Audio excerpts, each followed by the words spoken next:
carbonation of sparkling wines or champagne. So the bubbly stays bubbly longer, basically, in this style glass. And so most of your crystal patterns have moved to this shape for champagne, and it's purely a practical matter because it allows the wine to remain on the table and palatable for a longer period of time, which means you can nurse it, okay, through the evening. This is the traditional shape of the champagne glass. This glass has an illustrious history.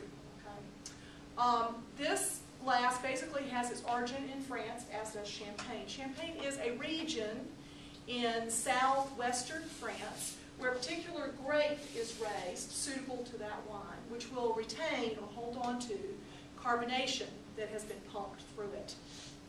And champagne was one of the favorite beverages of the last Queen of France, Marie Antoinette. You may remember she let them eat cake, had her head taken off as part of the French Revolution. But during her tenure as queen, she pretty much had all the wealth of the world at her disposal, and she had a particular member of the court called her glazier come to her because she wanted a particular glass made to enjoy her favorite beverage, which was champagne. And the glazier came to talk to her about what she wanted. He was going to go and basically blow or manufacture this glass specifically for the queen, and he said, I'll be happy to make this glass for you, but I need to know how much you want it to hold. And Marie Antoinette looked at him, cocked her head, and she said, about this much. Hence the shape of the glass. It fits perfectly. That is why it's shaped the way it is. It has nothing to do with the wine. In fact, it is a lousy shape for carbonation. The bubbles come out of it very quickly. The wine you pour into this shaped glass will get flat in a matter of a minute or two. So it's really not a very good shape for the wine itself, but that's why it's shaped the way it is. And you won't ever forget it. Okay. Questions? When you're placing the knife, the blades go in? The blade, oh yeah, that's a good piece. You have a sharp blade basically on your knife. When you set your table, the sharp edge of the knife is turned inward toward the plate.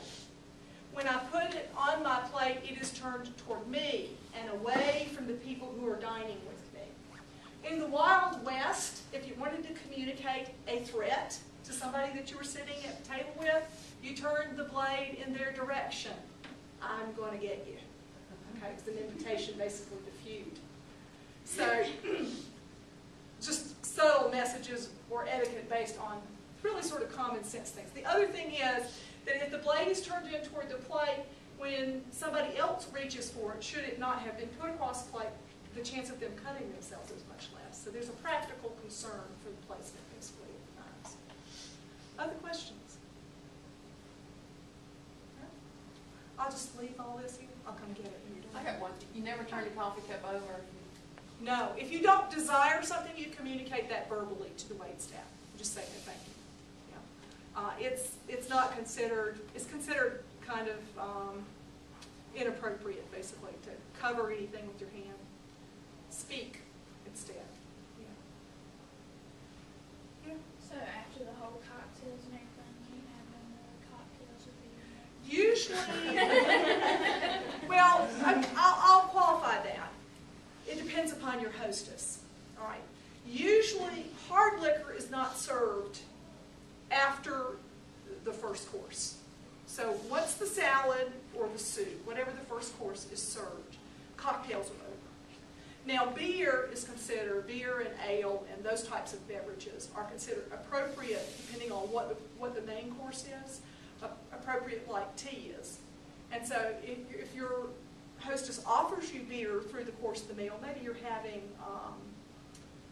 I don't know, spaghetti or something that beer goes with, then that may be served like tea is served, made available to you, but not in a bottle. It's going to be served. If you were serving it at a table to go with something, we're going to serve it in a glass. Okay. But usually, hard liquor like Scotch, bourbon, that sort of thing, not after soup or salad is served. That's it. Cocktails are over. Now, you can get plenty drunk on the wine and the liqueurs and all the other things and champagne, you know, all the things that, if you're drinking this steadily, you're getting enough alcohol to keep your buzz going. I wouldn't get that funny when you come at the end. So that you could drive home. Yeah. Is it considered rude not to drink any alcohol? No, it's not considered rude. In fact, if you're not comfortable with it, all you have to do is say just no thank you.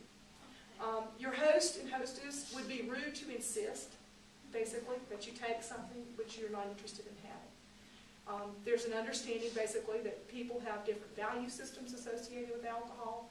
And the worst, or really the rudest thing a host or hostess can do is make you feel uncomfortable about a choice that you made for yourself.